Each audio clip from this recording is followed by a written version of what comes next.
Hey CDR Nation, Day 10, Diary of an Entrepreneur. We've made it to double digits. It's Thursday, and we are grinding it out day by day. I'm going to do a throwback Thursday here, if that's okay. A little crossover with Operation Happiness. So here we go. Beware of the emotional siphoner, a section from CDR's 10 Steps to Happiness. Hope you enjoy. Siphon. Something a siphoner does.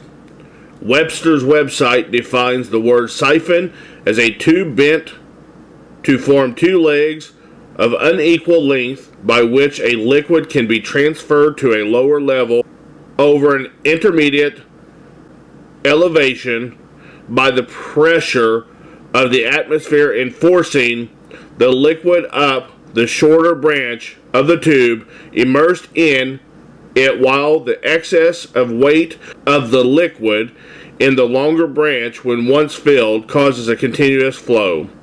Have you ever met an emotional siphoner? Not sure what an emotional siphoner is?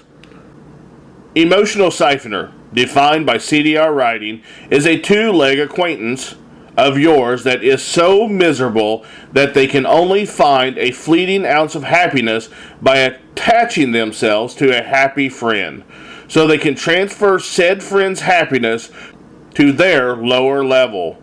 Said attachment will cause a continuous flow of happiness from the higher elevated full happiness tank to the lower level empty miserable person that has caused the attachment. If the attachment is allowed to exist, soon the higher elevated individual will be drained of their happiness fuel, and they will become empty, miserable, and will find themselves on the same level as the lower level emotional siphoner.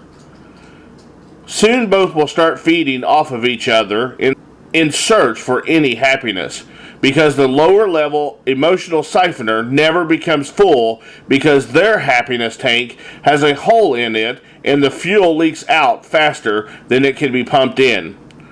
Shortly after being dragged down to the same level, the higher elevated individual develops the same hole, and then they become an emotional siphoner. Remember, misery loves company, and it hates happiness. It is never satisfied until it siphons off the happiness it sees and drags everyone down to its level. Now that you know what one is, have you ever met an emotional siphoner? Are you allowing them to siphon off of you? If so, do you know how to get rid of them? Robert II said it best. Don't let negative and toxic people rent space in your head. Raise the rent and kick them out. I know it's easier said than done, but that's why it's a daily work, not a monthly work. We all have emotional siphoners in our life, and they all try to siphon off of us. The knowledge learned here isn't going to stop them from trying to attach themselves to you, but it will help you know when they do. It will also help you spot them when they lock their sights on you. It's like a spidey sense. Remember, Sunday gives you 1,440 minutes. Monday gives you 1,440 minutes. Tuesday gives you 1,440 minutes. Wednesday gives you 1,440 minutes. Thursday gives you 1,440 minutes. Friday gives you 1,440 minutes. Saturday gives you 1,440 minutes. You choose how many of those minutes you're going to allow yourself to be unhappy. And you choose how many of those minutes you're going to allow yourself to be happy. Seek out and search for happiness, and guard against the emotional siphoners that are out there.